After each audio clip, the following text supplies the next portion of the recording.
Have you ever wondered how the world would be like if the current man changed his ways of doing things? And are you proud of what the current man offers on the table? If not, worry no more, for we got you. Being brand new means reflecting on the past so that you can improve on the future. For a brand new man yields a brand new woman, a brand new family, a brand new society, and a brand new world. My guest today is Ruben. Ruben represents many untold stories of the struggles of men out there. We'll get to hear from Ruben how he got to lose his job, lose his family, lose his home, and now he lives in the streets. Karibuni sana. Tell us a brief introduction about yourself. Okay, as you have heard, I'm Ruben Kanuni. I was born in Narok County. My father is a Maasai, my mother is a Kikuyu, but I was raised in Nakuru. I went to a primary school called Barut Primary School. After there I went to Nakuru Day Secondary. After there I went to Samburu Teachers College. I'm a P1 teacher. And after clearing college, I came to Nairobi to look for greener pasture. And I got a job at Magusu Academy in Eastleigh. Okay. So if I meant to understand, you're living in the streets right now. Yes. And you told me before that you're living in Uhuru Park. Yeah. Can you briefly give us a background up to the current situation you're in right now? Okay. Before the corona pandemic, I was with my family at Eastleigh. I have a wife, have a boy called Trevor, and after the corona pandemic, this got a little bit harder, especially financially, and after some time, there started to be even a marital crisis between me and my wife, because now I was not able to provide or to cater for my family in a good way.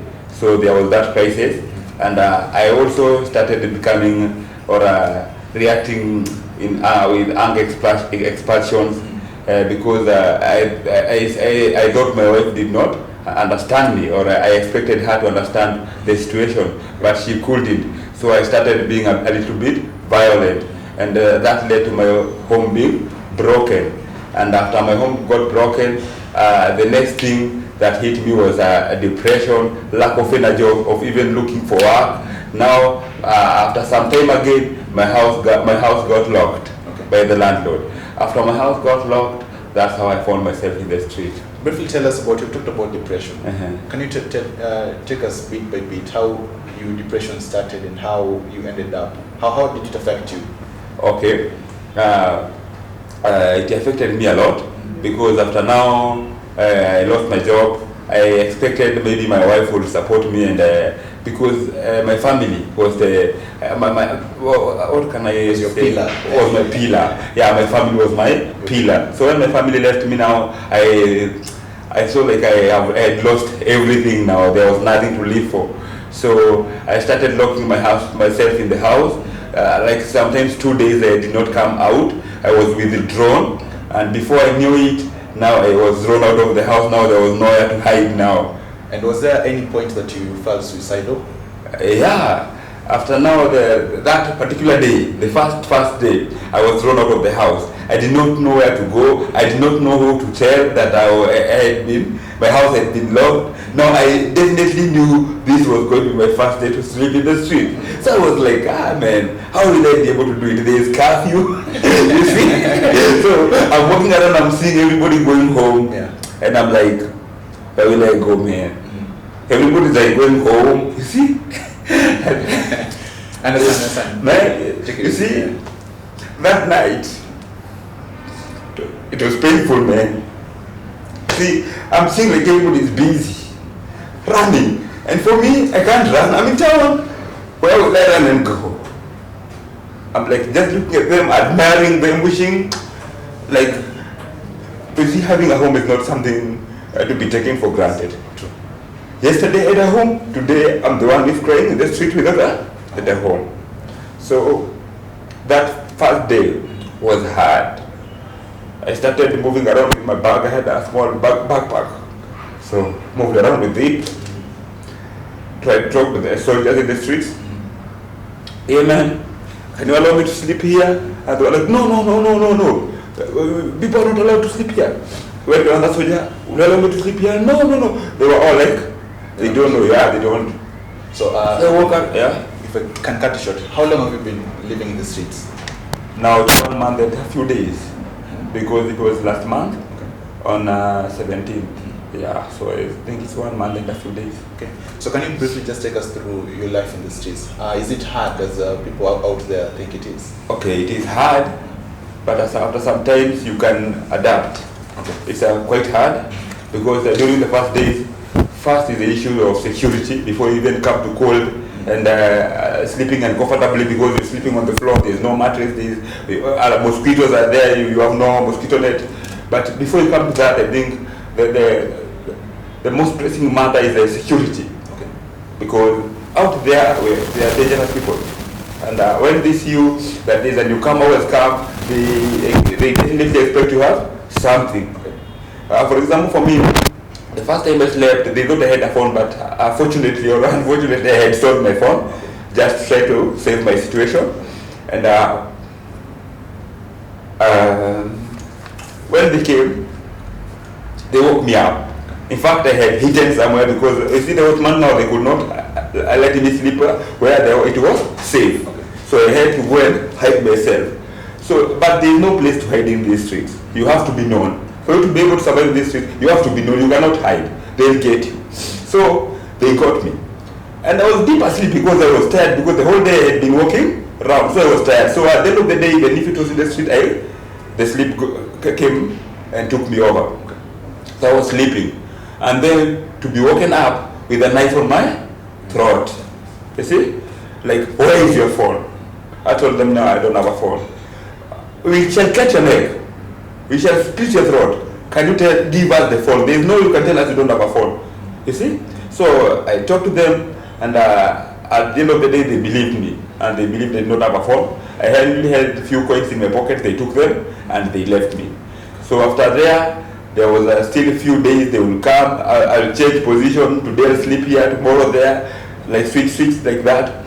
Until, still they come and disturb me. But as time went by, they understood me now. Some of them have even now become my friends. We talk. And some of them even apologize. They tell me, we thought you had something, you see. But now they have come to understand me. And now, I think now the only hardship that I have is maybe that sleeping in the cold. There are a lot of mosquitoes. Even eating is a problem, because if you're not working, then finding food is a problem. So, you talk about eating. Yeah. Please tell me, do you go sometimes hungry? Yes, you can even go hungry for 2 days. 2 days? Yes, until you become desperate and you go and you tell a man like me, man, I'm hungry, man, save me. You can go to that situation. Yeah, you go hungry for about 2 days and you feel like, I'm even dizzy. If I don't talk now, I'll die or something funny is going to happen. So you go to a person and tell the person, man, help me. Yes, if he's a good person, he'll help you. Some of them, they just like, they don't care. Yeah. Please, I don't understand, I meant to understand you sleep in Uhuru Park, right? Mm-hmm. Tell me, you talked about almost 100 people being in Uhuru Park. Yeah, even more. Many people are desperate. Mm-hmm. And I believe maybe I wouldn't have known if I had not gone there and seen for myself. But I think we have a lot of desperate people out there. Yeah, they need help. And I don't know what to say. Okay. But they need help. So where exactly do you sleep? Do you sleep on a mattress or? No, what we do, you cannot have a mattress in the street there. Okay. Because where are you going to keep it? What we usually do, because of the mosquitoes, you wear a sack. We call it gunia in Kiswahili. Yeah. You wear a sack in your legs, okay? And then on top, you have to cover yourself with something, or a sweater or a jacket. Yeah, you cover your face with it. And then that's how you sleep? That's how you sleep. So there's no blankets? Nothing, because where we do keep it at the end of the day. Even if you had that blanket, it will be stolen the following day. You see, you have those kingpins in the streets. There are those people who steal all the streets, okay? And they want every year, and they want every nice thing. Okay. Yeah, so they'll definitely take it. Okay, yeah. So I'll ask this, Ruben. It's a custom for the country, most of the countrymen to know that the streets actually is a harsh place, and there's a lot of crime, a lot of injustices happening in the streets. Have you ever indulged yourself in crime, maybe stealing or anything? And if yes, why did you indulge in that? And if no, why? Okay, I've never indulged myself in any crime. The only crime I can say I've indulged myself in is maybe telling a lie so that I could get food. You see, I will go to somebody and tell him, man, I'm new here, okay, I'm stranded, can you help me, something small and I've lost my, you see, but the actual sense I was not new. You see, that's a lie. It made me feel bad because it made me feel like a con man. You see, it made me feel like I'm calling somebody because I'm telling a lie to get food. You see, but now violence, no, not for me, because there is a belief I have in me that something that I have gotten in the wrong way won't help me, and I will not even be able to enjoy it comfortably. It will give me a lot of stress. Yeah. So can you paint us a picture of a normal day in the streets? Okay, because we actually sleep in the open. That's one. You sleep where you see the day breaking. Do you say that? Breaking. Okay. Breaking. So because you don't want people. Because you see, where you sleep in Uhuru Park, and you see it's a shortcut for some people who come from the upper hill. Okay. And for those who work in upper hill and they're coming from town, so they go through the place, and you're not like very proud of where you are sleeping. So I find like most of the guys, even you don't have to be told that. It just gets into your system. You wake up very early before people start passing by, because you don't want them to, you don't know where you can meet them. And then they realize that you live in the street now, there will be a problem. So we wake up actually at 5 before they start moving. And even the watchmen, they tell us, you don't want people to know that you're sleeping here. You're sleeping here and we give you a favor, okay? So they don't want like people to get you sleeping in those podiums, okay? After waking up, there's a stream. I heard it is from a swimming pool from a certain place behind Uhuru Park. Okay. It comes from it's an outlet of a swimming pool. Yeah, now it's a stream that is used to bathe and even wash. Okay. You say a swimming pool. Does it not have chemicals? I actually don't know if it's a swimming pool. I've never seen the swimming pool itself. All I know is the stream. Okay. How is the water? Is it fresh? It's very clean, very clean. But I've never tested the water. Okay. I've never drank the water. Okay. I've only used it for washing and maybe bathing. Yeah. So for the ladies, where do ladies bathe? Well, it's the same stream, okay, but it has meanders. So yeah, ladies go to a different place, while the gents go to a different place. Yeah. So Ruben, you lost your job. Yeah. I'm trying to understand. Yeah. So have you ever searched for a job? Yes, I've been going around looking for a job. Like every day when I wake up, there are 2 things I'm looking for. I'm looking for a job, and if I cannot get a job, I look for a handout. You see? So whenever I woke up, there were 2 things I was looking for. Either a job, or if you cannot offer me a job, then offer me something small. You see? So that I can be able to do it, to survive. And unfortunately, I lost all my documents in the street. When I came, I told you I had a small backpack. It was carrying all my things. I had a wallet. It was carrying my ID and whatever. They were all taken. So those guys there, they thought it was. There was something important inside the bag, inside the wallet. So the first day is when I lost everything, even the clothes. Yeah, the first day. So for how long have you been with the clothes you're wearing? This trouser? Yeah. Since I came. Since I came to the streets. Yeah, when I came with it was new, okay. But the shirt, I had a t-shirt, it was stolen. The shirt I was given by just a good Samaritan. Yeah, the shirt I was given. Okay. I had another t-shirt. It was good, so I washed it and hung it somewhere. It was stolen. So I didn't need the shirt. I was given the shirt. Yeah. So I'll come to this. When we hosted you for a meeting, I remember you were actually late. And when we asked you why you were late, you told us that you're actually waiting to dry up. Yeah. You see, that place where we sleep, it is not very safe. Okay. Some of the places, they drain water. So when it is raining, you come together at a corner, and you still there are some drops that will get you. So in the morning, you feel very cold. So we were actually still waiting for the sun to rise so that we can dry. Yeah. You're basking like Cold-blooded. Very true. You're actually anxiously waiting for the sun, and you're like, hey, Joe, it's okay, but it is taking a lot of time, you see. So while the farmers out there celebrating rain, you're out here cursing rain. Yeah. Especially that's what happens. Yeah. You see when it is about rain at night, they start complaining even before the rain. They start like going, man, it is going to rain, man. My goodness. Can't God stop this rain? Yeah, that's what they say. Okay. Very true. Yeah. They say, can God stop this rain until tomorrow? Yeah. And did you ever get to a point where you lost hope? Yes. There reached a point where I lost hope, and life lost its meaning, and I was asking myself, why am I alive? Yeah, why am I alive? For how long can I survive like this? At the end of the day, what will be the outcome? I was asking myself such questions, and when I did not find an answer, I felt like dying. I was actually saying, if it was not a sin, I would have committed suicide. The only thing that was preventing me was that saying, if I kill myself, and then it happens that there is that judgment that the Bible talks about, and then I go and meet God. You see, You tell God. Yeah. I get it. Yeah. I get it. And it's amazing. It's amazing getting to hear your story and walking through with you. But before we actually came into the picture, I remember we met actually very odd circumstances. We never knew you came. And for me, I remember saying you're God sent. Before we reached out, did anyone reach out to offer help to you? Okay, like those handouts? Leave alone the handles, like Like you. No.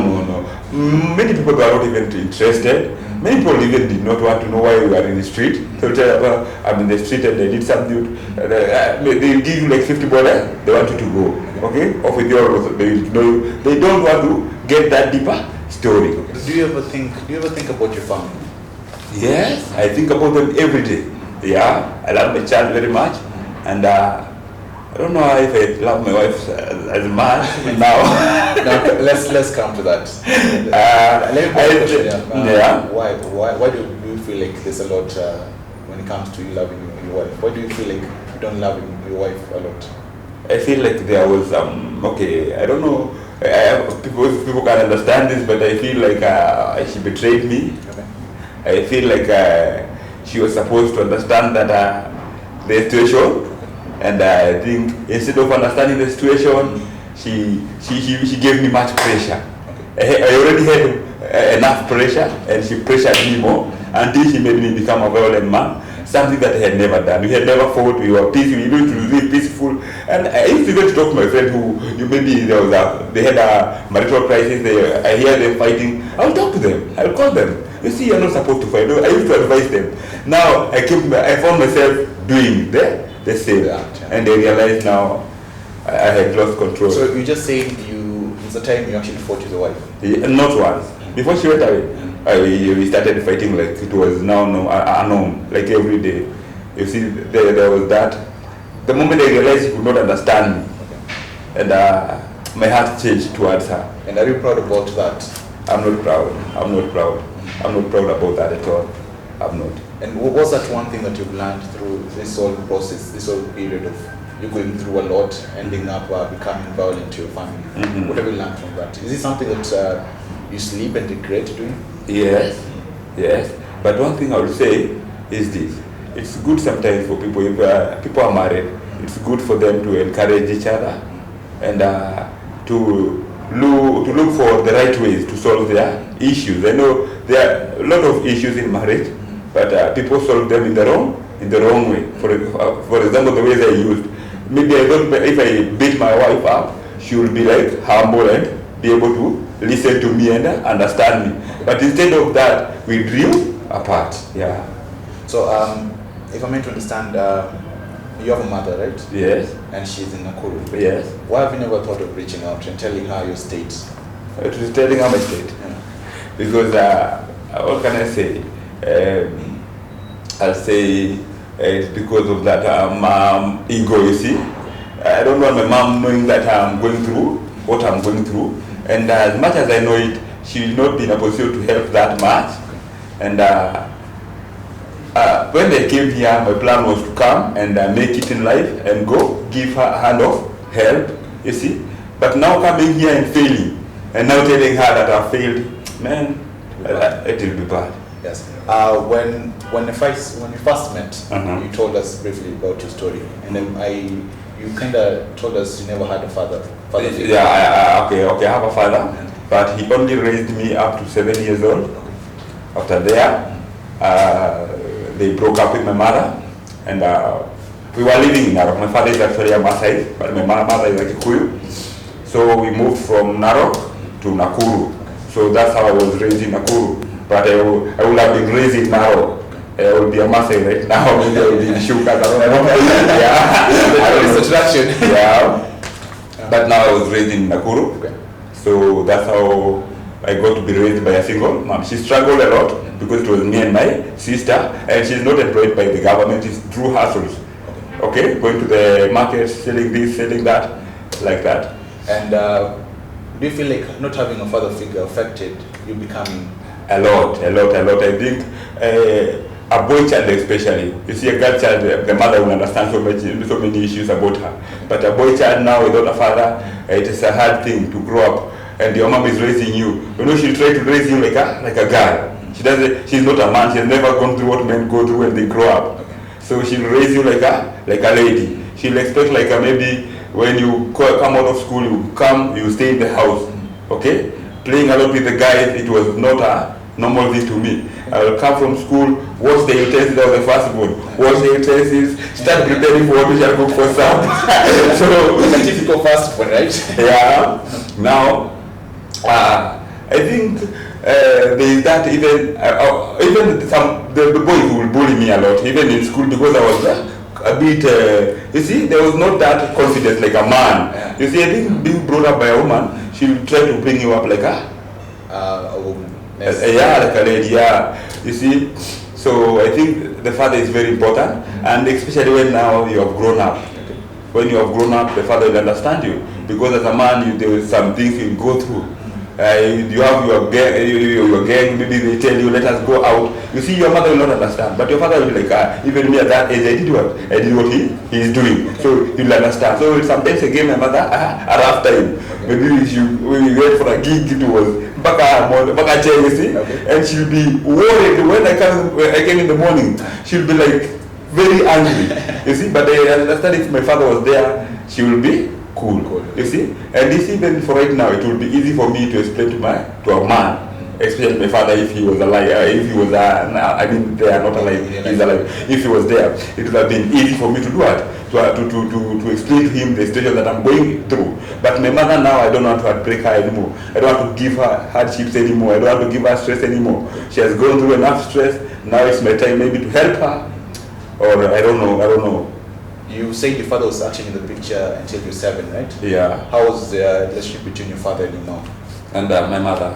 What I can say, I thought they loved each other. Okay. But from what I came to hear, at that time, you see, my father is a Maasai, and the Maasai, they believe in a polygamous marriage, and my father was being pressured to marry another wife by the family. That's a hearsay, because I did not understand at that age. I did not understand what was going through, in their marriage. And but from that story, and when they connect, it happened. He got married to another woman, and you see, my mother now is like a Kikuyu woman, and I think Kikuyu, they don't go well with that. Okay. So that led to the separation. Yeah. And I do believe you're the first son of Jacob. So Ruben, are you a believer? Yes, I'm a believer. Yeah. And do you know that God has a higher plan for you? Because that was what I feel.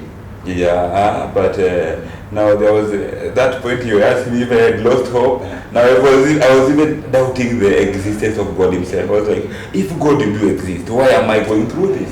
If it's a sin I have done, can you forgive me, God? I will repent every day and then find myself in the same situation and tell God, hey God, are you actually merciful? Do you actually forgive? Because if there's something you need to forgive me then and save me from this situation. Yeah. Most of the people in the society, they expect a man or a boy child to be strong. Yeah. They don't expect you to go out shouting your problems. When you tell them your problems, they think you are weak. But you're not weak at all. Maybe you're very strong, but you've lost energy.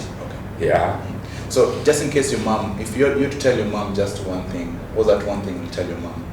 If I tell my mom one thing, I love her, and she should give me for what I've been through. Yeah. And what about your son? The son, I also love him so much, and I wish him the best in life. And if all goes well, I'll give him the best. Yeah.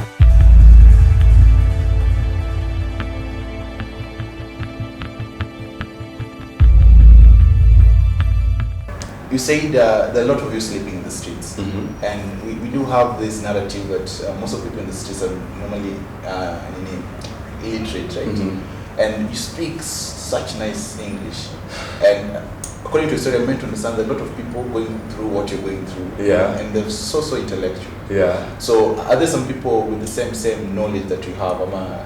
There are some who have even more knowledge than I have, or their academic credentials are higher than mine.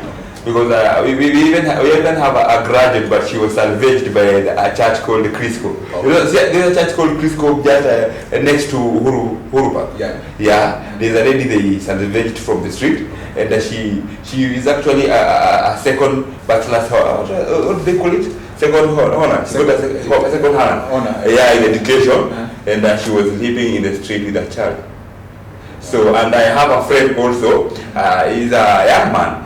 Younger than me. He was also in Nairobi University, and because the help stopped supporting him, he also found himself in there because he doesn't want to go home just because of the ego. You see, that ego doesn't want to make him go back home. So he's looking for employment, no employment. So he's just living in the street. So okay, sometimes it's hard to explain or understand somebody, but not all people you see in the street are primitive. Okay. Some of them are learned. But you've actually interacted with actually people who are primitive in a way. Yeah, there's some who are very, very primitive, and they won't understand. And they can even start chaos from nothing. They can even start chaos from, why are you looking at me like that? That can bring up a fight. And they fight roughly. They fight with big stones. And you see, if you're learned, there's some things you will do. You see, but for them, they don't care. Okay. They fight, they have a rough fight. They fight with the broken glasses, they have knives. They throw stones carelessly, they don't care. Yeah. And have you ever lost some people that you know in the streets? Someone you had a story of, maybe you I've not lost actually a friend because I'm still new there. I thank God I did not stay there for a long time. I've only stayed there for 1 month now. But as I was listening to the stories of those guys, they have lost many. They have lost many, maybe from mob justice. Some of them, they say the CID come and take them and they go and kill them because they are associated with gangsters. Okay. Some are killed by their friends. You see, for example, me and you, we have a grudge. You wait for me while I'm sleeping, you come and you drop a big stone on my head. And I hope you don't have a grudge, me and you, right? No. So, has the government ever tried to reach out and help some of the people in the streets? The only time I saw the government try to interact with or try to give a hand to the people in the street was when I saw the chief of Ngara. He came there at Central Park. It was actually Central Park. And he gathered those street guys, and he said that he wanted to help those who did not have ID cards. Yeah, no, he has not come back. They're still waiting. He wants to help them to get to attend their ID cards. Okay. Yeah. What about the government? Let me just ask a quick one. Are you a registered voter? Yes, I am a registered voter. And did you get to vote during our last election? That's 2017. Yes, I did vote. Which party did you vote for? I voted for Jubilee. Yeah. And you said you voted, right? Do you feel your vote has impacted your life? No, not much. Not much. I have seen them constructing roads, but my life is destroyed. Okay. And we talked about you struggling to get work. And according to the government or the party, Jubilee Party promise was work to the youth and everybody. Do you feel they've actually accomplished that? Okay. I can say they have tried, but we also have a cancer called corruption in our country. And I think it has also affected that process very much, because you go to look for a job, you are qualified, but they still need something for you to go through. Okay. Yeah. So, are you just saying that our leaders have failed? The citizen who actually put them in those positions? Yes, I can say they have failed. Because corruption, I think it has started with them. When they become corrupt, even the common man will do what? Will become corrupt also. You see, a child does what his father or the parents are doing. So there is no way the government can fight corruption, and yet it is practicing the same thing. According to speaking on behalf of all those people in the streets, like if there's one thing you'd like to tell the president, like you can face the camera and talk straight to the president, what would you like to tell the president? I will tell the president, not all people in the street are primitive, and we also have important people there in the street. People who, if they were helped, they will impact society positively. Yes. And how can they be helped, these people? Some of them can be. I think the most thing that people in the street need is hope. Okay. Most of those people in the street have come to realize they have lost hope. There are people who are very talented. Some of them, they are people who can they can do something. They can do business. There is actually something they can do. But because they don't have hope now, they just live because the day has come. So since we're approaching the next election, that's in 2022, will you vote? Actually, because okay, I'm politically very active, and for that reason, I'll actually vote. Yeah. And if you're going to vote, will you vote because of the person, or will you vote because of change? I vote because of change. And what's the definition of change? Change is whereby the government is for the people, and the government really cares for the people and puts the people as a priority. Yeah. So, considering the typical street kid or the normal street person, you look so clean, to be honest. You look so clean. Do you use any drugs? Are you abusing any drugs and substance? No, I don't. I don't abuse any drugs because, as I told you, I'm a teacher, and I teach there. I have actually taught the effects of different drugs, so I know. So I cannot take poison or LSD. I would. Yes, you captured the fact that you're in the urge of giving up. Did it never get to a point where you felt like abusing a drug? No.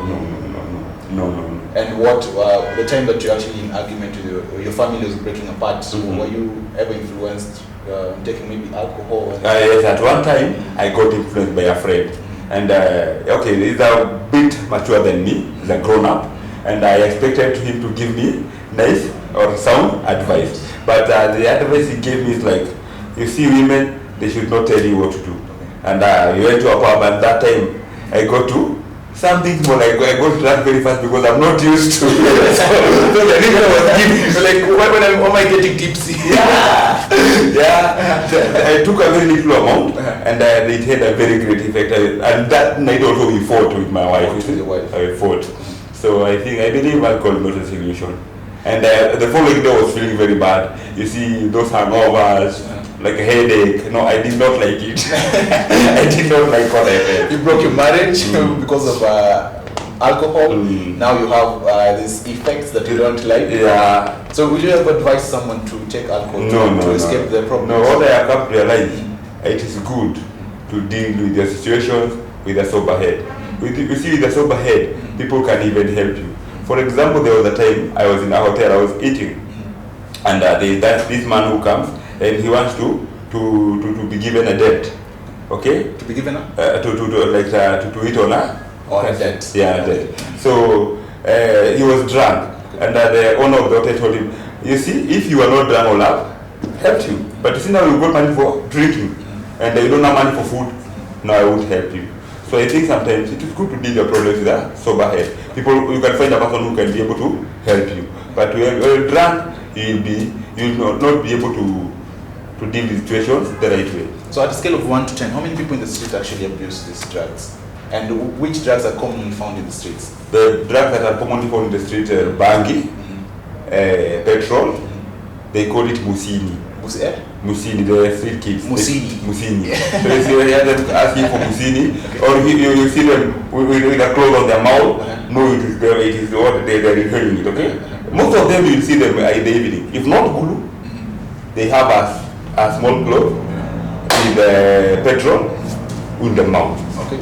You will just realize, you see them, it never lags. Okay. either glue or that bang. But bang nowadays is very expensive, so they use mostly that Musini, petrol or glue. Okay. Yeah. And now that you've been in the streets, are there some cartels running some sectors in the streets? Yes. And if someone crosses the region or the territory, do they get any other consequences of that? Yes, you can easily get killed. Like I told you, in the city it's very dangerous. You can easily die for doing something that you're not supposed to do, or crossing a territory that you're not supposed to cross, or even going to, you see, they even sleep in groups. Okay. You have to be associated with a certain group. You go to another group, it can be quite dangerous. So you personally have protection from a certain kind of Yes, there are those who have liked me. Okay. They I told you that they call me boss. Whenever they see me, I boss, where are you? I'm beginning to doubt now.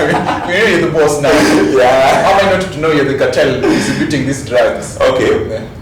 If I was distributing this drug, then I think I wouldn't be desperate, because they get money. Okay. They get money, and for example, they get money. They can even get more than 1,000 per day. A person who is making a profit of 1,000 per day, I think it doesn't look like they wouldn't be desperate. And they wouldn't be willing to get out of the street, because that's where he get his money. Yeah. Okay. And if I ever go into a difficult situation, or if I ever lack something to eat or where to sleep, there's always that someone will always go to. Give them a call. Yeah. Be it not a friend, a family friend. Family friend, yeah. Do you never have those people in your life? Yeah, I had, and I think I exhausted them. What do you mean by exhausted them? Yeah, I think they got tired by it. Whereby, for example, I had this cousin. Yeah, she was my friend, a great friend, and I believe she still is a great friend of mine. And we have been helping each other financially when I was working. But when it came to this time round, she helped me twice by giving me like I say something to eat. Okay. But later she told me she was not ready to support me anymore, because she also had her own problems. I also have an uncle who did not even care. Okay, he just told me, if you life in Nairobi is hard for you, can you go back home? Okay, stop disturbing people. So, and I also have friends who, some were happy that I was going through my problems. That's when I knew they were not true friends. And some tried to help me, only that right now I will not go to them and tell them that I'm leaving the street, just because of the same ego. I was like, I want to do something and come out of my problems. I don't want to put my problems on people. Yeah. Ruben, if given a second chance, you do believe you were once a teacher, will you go back to teaching?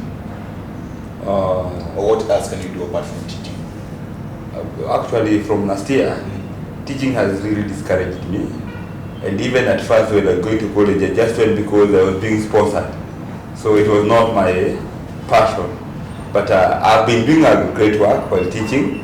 Okay, people have been saying I do a great work while teaching, but I'm not passionate about it. And now from last year, during the corona pandemic, it now discouraged me a lot. And now my passion is business. I really love doing business. And there was also a friend who told me, I think he did not know what he had said, but he talked a bit about rapping. And actually, I can rap. Okay, you can rap. You throw some buzz kidogo. I know, but please, I'd love to join you with that. I'd love to throw me some buzz. Let's go. For sure? Okay, yes, I'm giving you beats. For sure? Oh, for sure. Let's go. 1, 2, go. Walididharau juu ya mashida, nowadays nina roll na madinga, kwa mashamba ninalima na madinga, ni baba That is amazing. That is amazing, Ruben. That's amazing. We talked about career-wise, given a second opportunity. Yeah. Because you lost your family. Yeah. Now let's go. If you're given a second opportunity again in terms of relationship, Yeah. will you go back to your family or try something new? Okay. If my wife is willing, I will try to make up things, because I want to bring up my child when I'm there. But if she does not forgive me or accept to come back, then I have no option but to start all over again. Yeah. But just to ask, in case your wife Kubalis to Come back. to enter into a relationship again with you, what's that one or two things you will change that you feel like affected the relationship? One, I'll change is tempers. I don't want to show my anger to my family. I try to talk in a way that even if there's a problem or an issue, try to talk in a peaceful way. Yeah, because I came to realize that outburst of anger is somehow it is not good. Yeah, it can lead to a fight. Easily can lead to a fight. You know, when you are angry, you can actually utter any word, and actually make her angry also, and she will also answer you back. Before you know it, you are fighting. So I think what I will do, I'll try to solve my issues peacefully. Amicably, that is. Yeah. So you're the next Calligraph Jones, and we're looking forward to Actually, we're looking forward to produce your music one of these fine days. Uh-huh. And I hope your music will be giving hope to all the people out in the streets. Yeah. And all those people going through something. All those Yeah. people actually going through depression. and Yeah. everything. Let me just ask you a quick question. Was that if you ever to advise someone going through exactly what you're going through, was that one thing you'll actually tell them? I'll actually tell them not to give up. As much as they feel like they should give up. You see, you can actually feel like you have every reason to give up. They should not give up because they still hope. Even when you don't see the hope. Even when you think you've reached your end, they still hope. Like for me, I thought everything was over. But you see, now I met BNM. It was something I did not know it existed. You see? So I can tell people, even no matter how much you feel like giving up, no matter how many reasons you have for making you give up, don't give up. Just try and try and try and try. And be patient. Something will happen. Yeah. That's very, very strong. Never give up. For there's always hope at the end of the tunnel. So for all the viewers out there, that was Ruben's story. And it's a very, very touching, emotional story. And you can realize a story that even makes a man shed tears. So it's through Ruben's story that you realize that men out there are going through a lot. And all it takes is deciding and accepting to become brand new and take responsibility and rising up in the society. So thank you so much, Bwana Ruben, and it's amazing having you on our side today. And karibu sana. Thank you. I also thank BNM for being a ray of hope to me. Thank you. Karibu sana. That was Ruben's story, and what an amazing and emotional story. Ruben's story is just one among many untold stories of the struggles of men out there. So as BNM, we give hope and try and find solution for these men to discover their values into society, and thus a better society. My name is Sarah Smuita, and you're watching BNM. And please subscribe, the link below, and like this video. And by the way, don't forget to share. Thank you.